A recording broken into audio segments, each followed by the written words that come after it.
everybody. So I have been getting some questions about ways to get started looking for properties that would be good flips, and what are some of the ways that you can kind of narrow down your search without actually having your a showing scheduled or actually walking through a property. So I'm going to share a few ways actually to narrow down properties and kind of qualify them just by looking at them online. Now I'm going to also say that with properties that you're looking at purchasing and buying to make a renovation or a flip project, I highly suggest that you go look at the property before you write your offer. In fact, some listings, especially if they're distressed, will require either a disclosure sign that says that you were in that property and that you understand the condition of the property, or they will also say that you cannot submit an offer unless you've had a showing scheduled. So make sure that you're aware of that, especially for those homes that have been through a little bit more wear and tear. They might require that for you as part of your offer package. So a few things I was looking at before I jumped on here was just the websites that you can look at for houses and for information about listings, like Zillow and Realtor.com. All of them have the information that I'm going to talk about, so you'll be able to see some type of a track record and history. So the number one thing you want to look for is high days on market. So if it's got if it's been on the market for a while, that might be a really good indicator. It's just one of many, but it might be an indicator that the property isn't necessarily a traditional buyer's type of property.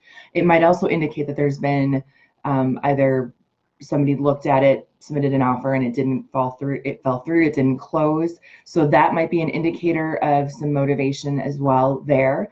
The other thing you're going to look for is changes in pricing. So in the price history, did it start out at $300,000 and now it's down to $250,000? That's a pretty significant decrease in price.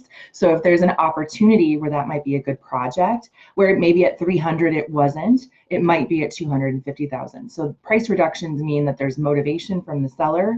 It also means that maybe they started out high, maybe they were aggressive with their pricing. That happens all the time right now.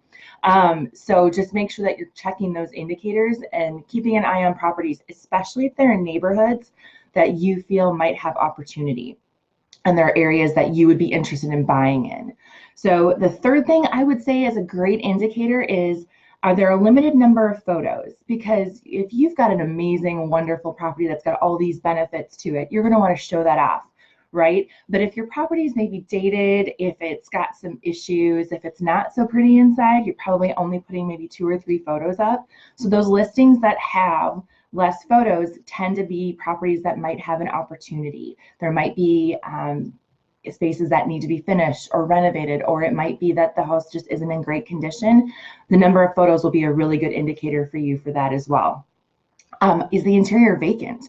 Again, great indicator of motivation, great indicator of that house that somebody is paying utilities on and taking care of in the winter. If you live someplace where there's snow, they've got to likely do snow removal or find somebody to do that. There might be the fear of frozen pipes or a furnace going out. Those can all be awful things that happen to a house in the winter. So if you've got somebody who has a property and you can see that it's vacant in the listing photos, that's a great indicator as well that there might be some opportunity for negotiation there. We are also getting towards the end of the year. So we are about 5-6 weeks from that.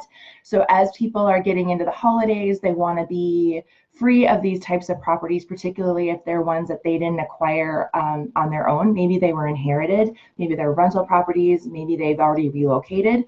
Those are all opportunities. So look for keywords in the listing. So things like fixer-upper, needs work, estate, probate properties, as is. Any of those words are really good indicators that whoever is listing that house and selling it has some level of motivation that might make that property an opportunity for you to pick up as a flip that maybe you wouldn't know if you weren't looking for those types of words. And I know in a lot of sites you can actually do searches keyword searches. And if you have an agent that you're working with, you can also ask them to do searches based off those words in the comments as well. So there's some options for you as we're heading into the end of the year, because remember, this is a great time to be buying properties. These properties are the ones that you'll be hopefully closing on before the end of the year, getting the renovations done early into 2020, and will likely be on the market right around spring, which is a great time to be selling a property. So high days on market, price reductions, lack of photos or photos that show a dated or maybe an interior that needs a little uplift, and then keywords in the comments that might indicate motivation. So I hope this was helpful. If you have any questions, make sure you comment below. Thanks so much and have a good day.